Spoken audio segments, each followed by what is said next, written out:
But with netradiant, it sort of leads me to a predicament where, like for an example, I copy my map over to use DMAP in vanilla and then copy it back, or like whatever I've been doing.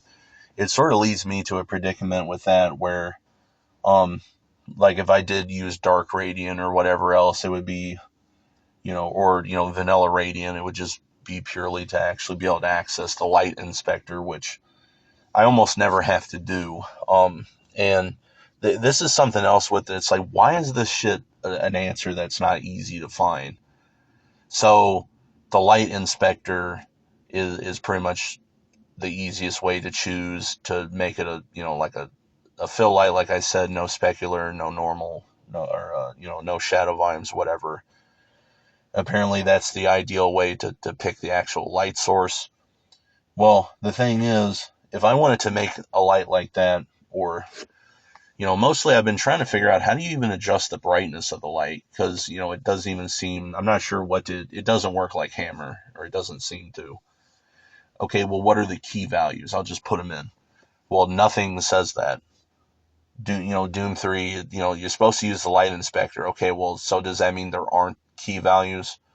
It would be one of those things where I'll probably have to, you know, open the map in some other version of Radiant, use the light inspector to make the light how I want, and then check it in netradiant and see if it shows anything.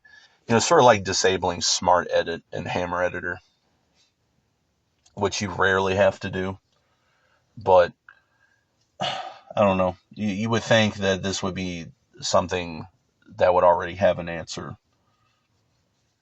But netradiant, or just radiant in general, is more of a nostalgia thing purely for me. I'm really not interested in using Doom 3 to try to make much, other than, some kind of like little maps just to make sort of my own version of like fear type of levels or whatever, just urban environments, but now it has dynamic shadows like I want. But it goes to show you how long it's been uh, since I used Radiant, because most of my experience with Radiant was fucking with Doom 3 when it was brand new. So, like, I was like 13, 14 years old. It's really been like over 20 years ago. And that was the one I used because Net Radiant was one of the ones that just seemed to work better. I don't know exactly what all the specific differences are, but there were peculiarities when I was fucking with different Radiants. Like, the biggest one, and I think why I picked Net Radiant at the time, and even why I prefer it now, is that it has an option to set a 4 split view where you've got the grid views and then the camera view, like Hammer does for Source Engine. But also, I think it's just easier to work with the patches. But one of the peculiarities, like I had also totally forgot about with that, was whenever you try to move stuff with like the translate option in the 2D views, it has these axis anchors. And no matter where you click it, if it activates that anchor, it'll only move that direction, which would actually piss me off. But it has like the kind of like right angle thing that's like, it's like a blue color, and if you use that, it'll let you freely move, on both of those axes. That was something I forgot about, but I actually legit had no idea that Doom 3 could do orthographic, light sources, like a sun. They call it parallel orthographic. An orthographic view would be just a 3D view where two of the, you know, axes are like form parallel lines, right? So, I mean, one implies the other. And I don't know why I never knew that, but also didn't spend a whole lot of time with, Doom 3 Radiant. But also shows how pretty well self-taught I am. Because I remembered, having options for no specular, no shadow, or whatever on lights in Net Radiant, and like they are now. Like the other ones don't have that. They're just check boxes on Net that I can see. They're just check boxes on Net Radiant. But I legit didn't remember anything about a light inspector either.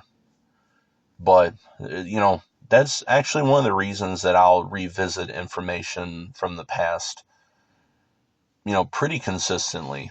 I'll go read about stuff that even if I'm essentially an expert in it, I'll reread the same stuff over and over again, because it kind of doesn't matter how many times you've read about it or how familiar you are with something. There'll always be, some little thing like that. Somehow you missed it, right? Or something where it's just like seeing it phrased a particular way, all of a sudden it just like clicks, right? And so, having the nostalgia with netradiant was cool. Finding that out was also cool. So I might put more effort into fucking with Doom 3. But I mean, the way I remember them doing shadows in the past, at least for custom maps with Doom 3 that were meant to be more realistically lit, was to just use a gigantic, like, regular point light, like up in the sky or whatever, far enough away so at least looked good enough, right? That was one of the things I found appealing about Fear, is its use of light and, the unified lighting and shadowing, but in areas that were more realistic looking, like non-sci-fi at least, but that also weren't just like totally dark. Um, and that was a big thing that was cool about the Fear multiplayer, was you could see everything, and the shadows were there, but you could actually see through them essentially. And one of the things I was thinking about when I was playing Doom 3 was some of the areas actually they look really good, but then I could also tell those are areas they used fill lights in the most effectively. Like there's one in like wherever it is, you have to get that linker thing and then go through these elevators. I mean, it's where you first start seeing arch vials. But it's got this part where there's like a skylight and you see an imp crawling across it. And it has the shadows casting down from the skylight. Um, but it has this sort of orangish sort of hue to everything to basically make it look like kind of like the sunlight, like global illumination almost. They've got some type of like orange, like little fill light to brighten up the shadows. And it looks really convincing. And it made me think about how, a lot of people wanted to complain about how dark Doom 3 was. But I don't think it's really the darkness of it that's the problem. Because the issue, I think, is with the stencil buffer and how they were done with the shadow volumes. Because the way the shadow volumes worked in Doom 3 and Fear is that whenever it extrudes out the geometry in reference to the light source, checks where it intersects other geometry, and then compares that to your camera position, and then that, the stencil buffer just marks that area as a 0, like totally black. Even though it's an 8-bit stencil buffer, it's treated like it's 1-bit. Okay, well, the problem is when you do it like that, wherever that shadow is will be totally pitch black. I'm talking about literally the value is 0. Changing your brightness or gamma or whatever will not make you be able to see anything in that shadow. Because like gamma, all you're doing is changing the transfer function. It's just moving around the information that's already there. It's not adding anything. So I can set my gamma, like in NVIDIA, I can set to like 2.5 or something really high, or put the light map scale or the light scale through the roof in Doom 3, and you still won't be able to see anything through the shadows in areas where they're like that. But then there's the ones in the areas that have the fill lights that, they might still be really dark, but like if you increase the brightness, what's in the shadow stands out, right? And it's like with shadows like that, where it's like a fill light type of thing like that, it's not necessarily that it's dark, it's the fact that there's literally no visual information there. It's just totally pitch black. And I don't know why they always did it like that. But, the easiest way to deal with that is to use the fill lights. And I think that's really the bigger issue. And weirdly enough, like even Fear has several areas like that. I mean, if you go look at Fear has some higher, like, quite a bit, like a year after the fact, already significant technological advancements, right? They've got some like anisotropic materials. Like you can tell they have like actual specular exponent, um, because, yeah, everything still looks too glossy and this and that, but it's like skin doesn't look like plastic so much anymore, and that like you could tell that this was like, kind of like 5 or so years before the PBR shit starts to take over, and it was still just kind of like tweaked by the artist till it looked how they want it. And I'm actually not so much of a issue. I don't have so much of an issue of it with Fear, because Fear still isn't that great, but at the same time, I feel like Fear has just more like of a like comic book sort of style in the first place. So I think it actually works. Condemned was like that as well. But even though Fear was significantly more advanced already, you know, the soft shadows, like I said, the stencil buffer is 8-bit. So if you just shift it around a few times and average it together with itself, that's what those kind of soft shadows are.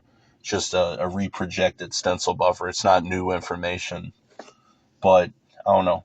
Like that one could have been done with Doom 3. They just didn't add it.